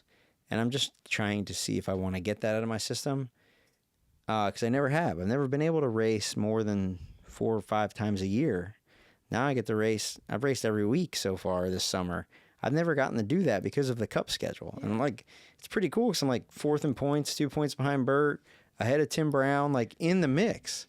And they're like, man, what are you going to do if you're leading points? I'm like, well, I got to go to Mexico early so you guys are beat. Like, you have to get somebody else. And I got to go to Sonoma early. And there's a month. There's 6 races I have to miss. I'm like, well, either it rains on all of them. Honestly. Or you know. You say that, but it could happen. Or, like, I can't run for it. But it's kind of fun to, like, scratch that itch right now and get it out of my system. And, yeah, it's a great place. It's a great place to go. And, like, if you have a sponsor to bring, if you have friends you want to bring. And, like, my whole family came down when I raced. Like, I'm a racing family, so they don't come to, like, Easter or Christmas. But they'll come to the racetrack. So it gets everybody together, and I just have a great time. And when it comes to modified racing in the Southeast, you're getting to do it alongside the names in this area when it comes to Tim Brown and Burt Myers, and just their families, of course, too, over at Bowman Gray. That is the place to race if it comes to modifieds down here. So that's absolutely cool. Absolutely. I made I have done a lot of dumb racing and spent a lot of dumb money, and I made it a point to, like, there's a couple of rules I have for short track racing now, and Corey and I talked about this week because he went and ran the Cars Tour and the modified race, and he just had okay days. But the number one rule when I go race something is that it has to be the premier division. So, like, with the TQ, when I go run indoors, it has to be the TQ, or it has to be the full midgets in Fort Wayne, or it has to be, a tour modified. Right. Now, the only exception I'll make is I'm a sucker for a street stock. So I'll go run a street stock somewhere, especially Wall Stadium. Street stocks are my favorite. Because of your dad and your background, that's fair. Yeah, and we'll give you that. I won. They had this big 100-lap street stock race at Turkey Derby. Paid like $1,000 to win, and I won it. I won the biggest street stock race Turkey Derby history to that point, or Wall Stadium history at that point. So that was cool. That's awesome. But yeah, that's just, now that I'm old, I used to try to race everything. But now I just pick and choose, and Bowman Gray is a good fit for right now. We'll see if it keeps going.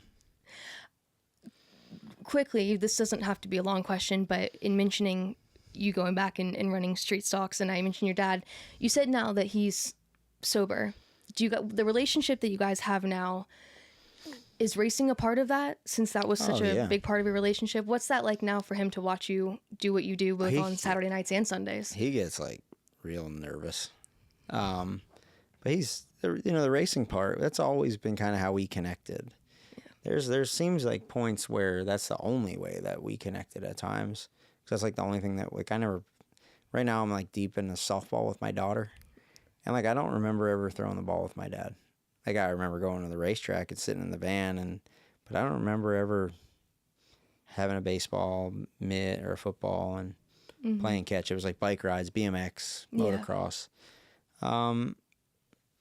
So I don't know, like, it's weird. I think when you go through, this is something I have to work through.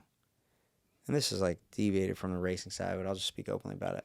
I think when you go through that as a kid and then you have your own kids, you get a little bit of animosity of, like, wait a minute. how could you act that way? Because I could never do that to these kids, right? But then you just try to like figure out. So there's times where my dad is like a little bit too old school, where he's like, why you guys scaling the car again? What are you doing? And I'll just have to go, Dad, shut the fuck up. Do you just walk out to victory lane when we get done winning this? But there's also like times where I really appreciate what he brings. It's like any father-son relationship where you're just like, Dad, not right now. Because like you don't understand. He's like, well, I've been doing it like this for a lot of years and you probably don't understand. And it's just like the typical dad relationship. But there's some stuff that I have to work through with him where I kind of have some animosity of how some stuff went down. And I wish he was closer to my kids at times. But my kids, like, the weird part is, like, my kids could take or leave racing, right? And it's different. Like, I would be in the dirt at Wall Stadium. And, like, I would hitch rides to Wall Stadium at, like, 8, 9 years old. My aunt just get dropped off, and it was like, hey, just don't go outside the gate. This is your playground. When the races are over, go in the pits to your dad's trailer. And it was just, like, free reign. Where my kids now, if we go, I brought my daughter to Caraway, and she's like, where's MRO? And I'm like, no, baby. She's like, there's not a playground in the infield? There's no MRO here.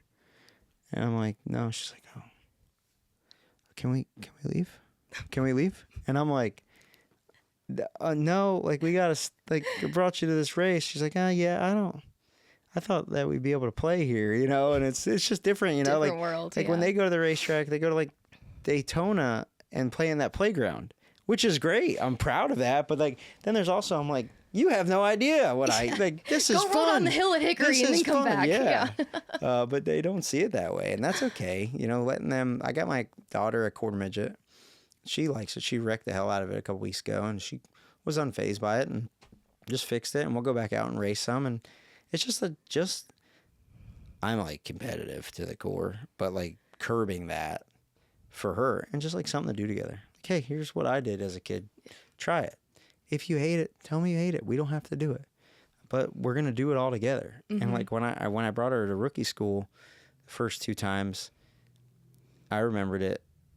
It was so cool because like all the other kids were there playing football after the races. They were hanging out in the trailer, out of the trailer, and I was like, man, this is, and they loved it. So like we'll see if that's something that sticks. If not, we'll figure something else out. Do they do anything else right now? Do they dance? Do they have other sports? Gymnastics, softball, that's right. Yes. Soccer. Yeah. I mean, we are in the car all day long. Hard of what? We are in the car all day long. All day long. Yeah, from one thing to the next. That's it. Oh, I love it. The girl-dad relationship is special. It is something that I never thought I'd be part of in my life. Like when that balloon popped pink at the gender reveal, I thought I was screwed. I didn't know what I was going to do, but man, she is mini me, and we are thick as thieves. You grew up in the Blewett junkyard, and God said, perfect, we're going to give you 2 girls. Well, I got a boy. That's right, girl and boy. Okay, that's yeah. right. Balance it out. But my boy is like way harder than my girl. It's way different. So she's the one that's more like you then, of the 2. She's more like me, but they'll hold their own in the junkyard too. They're not scared. That's good. Of course, you raised them. Yeah. Yeah. The last thing I'll say too quickly is hearing you mention that about your relationship with your dad. I wanted to like pause and point out it was kind of with you saying it's your typical father-son relationship, and it was kind of coming from a place of like frustration, but also what a blessing that at this point in your life you have that kind of father-son relationship with your dad, and that's really cool to hear you say that you're able, that you have that kind of perspective. It's cool. You know what was cool? And I've been thinking about this, and you can talk on this. Is you ever go like dig into your dad's old pictures of him, and you're like, holy shit, you did that? Like I do that with my dad, and then I think about like what we're doing now, and it's like you don't ever look up because you're just, especially like on pit crew side or on the talent side, like you're just always like grinding, finding the next thing, worried about preparing.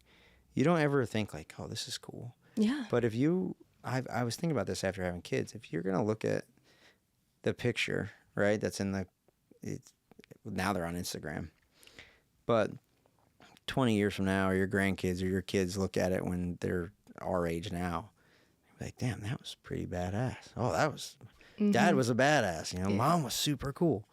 And I can only imagine what yours is. I do that with my dad, right? I can only imagine what yours is like with your dad. It's something. It's really cool. But then it makes you go, geez, I'm 31 and I gotta step it up sometimes, you know? Yeah, I don't know. My dad's like, I did a pit report and then like saved somebody's life in turn 2. I'm like, I got the perfect Instagram today and took a stellar reel. I hope they play Hot to Go. Is that what you told me when we That? Isn't that the thing we did when we did around the track? I hope they play Hot to Go. Yeah, exactly. Yeah. I'm learning a lot about the TikTok world here recently. Yeah. Well, if you need any more help, I know a girl. Okay. Yeah. Good. Yeah. Before I let you go, I do a segment with all my guests. It's called Long Story Short. Yeah. Because you know me, and I'll say, hey, long story short, and then I haven't had a short one yet. I'm sorry. Well, the point of this is that your answer can be as long or as short as possible. It's up to you. 3 questions for you. Okay. First question: when is the last time you cried? Oh, I don't know. I almost cried today. Almost. Dropped my daughter off the last day at first grade. Oh. And I think a tear came. I gave her my phone and had her filming herself, and I was asking her questions. So that right now, that's what gets me, is like the kids and watching them grow up. And she's 7 now, so every bit of being a baby's gone. And then like if I watch, like I saw a video the other day of a guy that interviewed his daughter from kindergarten, and she had just graduated, and that's the stuff that gets me. And I'll pull it back in pretty quickly, but I'll tear up a little bit. I'm like, whoa. Get Real back quick, in there. yeah. Yeah, milestones like that, I can't imagine. And good on you for being the kind of dad that is going to document that. Yeah, I was late to pit practice this morning because I was like, hey, I only get one last day of first grade, and I drive her to school. That's our thing. And I'm taking my kids, so you're going to have to, I'll be there after warm-ups.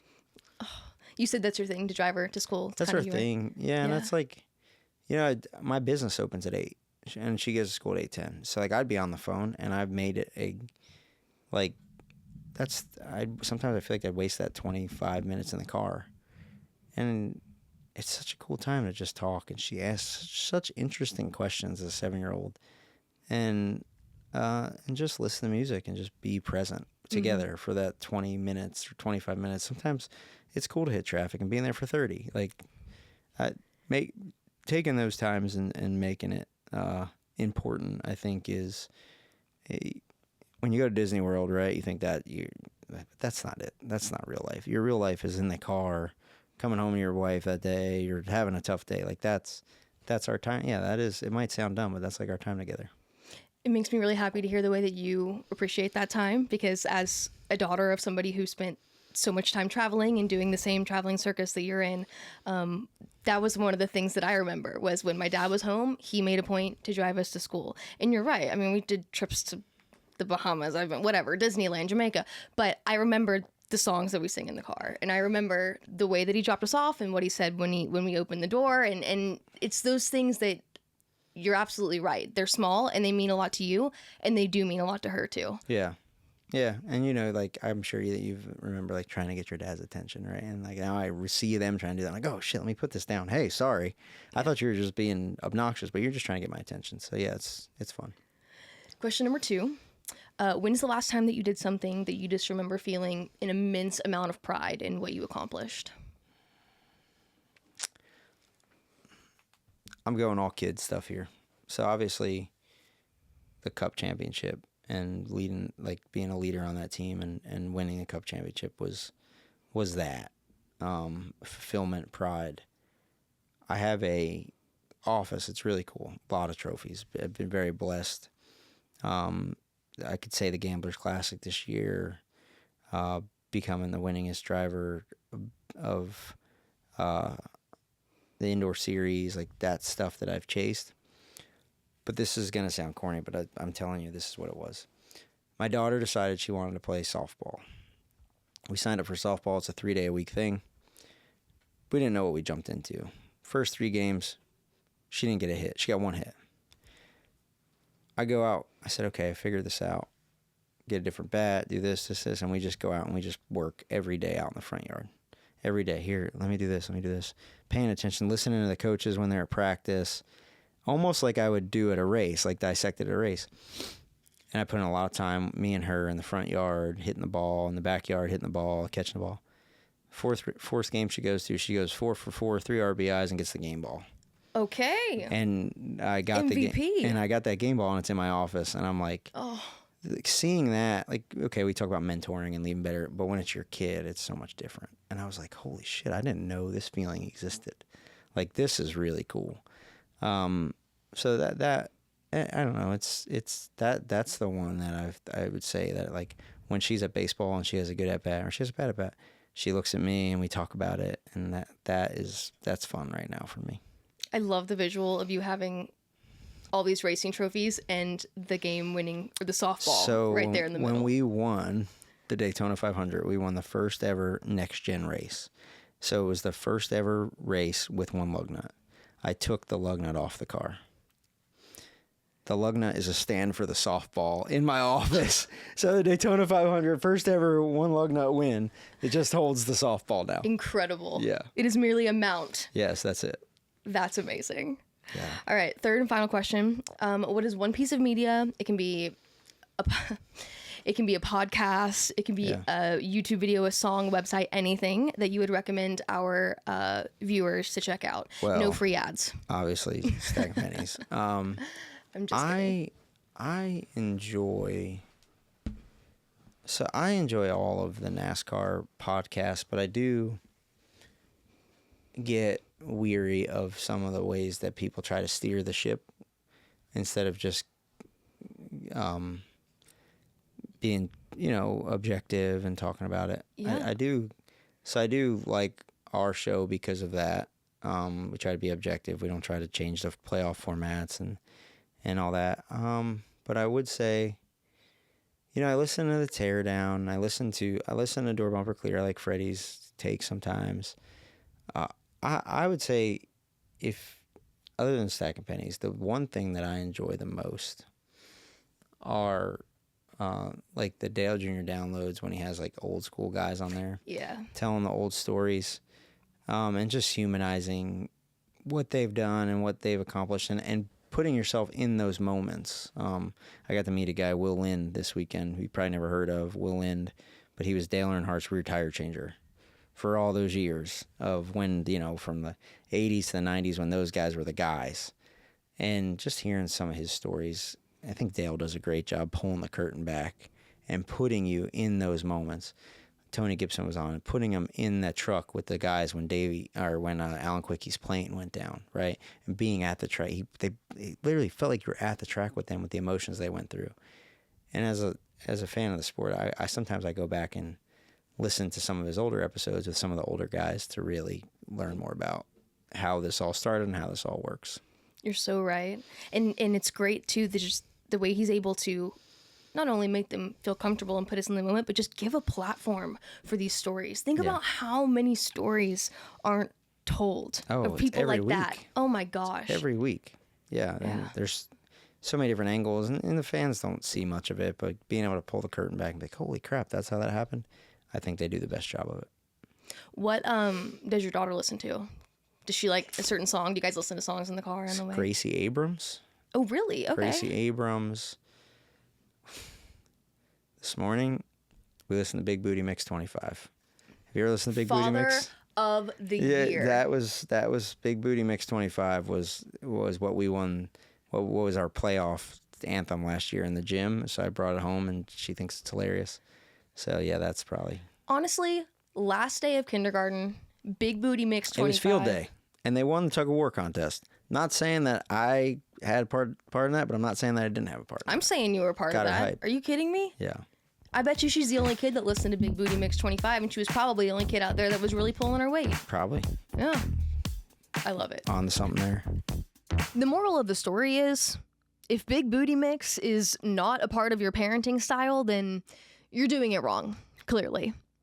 I mean, Ryan is an incredible person and an even better parent, if you can't tell. He actually sent me a picture of that game-winning softball sitting on the championship lug nut. He's right. It is the perfect stand for a game-winning softball. It is really cool. Thank you again to Ryan for the time and for the interview. It was appreciated more than you know. So be sure to keep up with Ryan, both on Sundays down on Pit Road, but also on his podcast that we all know the name of. No more free ads. That being said, be sure you're following us on social media, on everything. TikTok, Instagram, YouTube, like, subscribe, comment, do all the things you do when you have a favorite podcast. Speaking of TikTok, I'm doing corn dog reviews on TikTok now. Get excited. I know I am. I also know this sounds like an excuse for me to just eat corn dogs. And actually, now that I'm saying that out loud, I'm realizing that I think that is. But follow along on that journey. I know I say it every week, but I'm going to slow down a little bit this week and be a little more intentional. Thank you guys for listening. Truly, I appreciate you and I love you so much. Mom, thank you for listening. You know I love you and appreciate you so much. And to send y'all off into this cowboy hat wearing weekend, in the wise words of my mother, just don't be a dumbass, okay? I love y'all. Bye.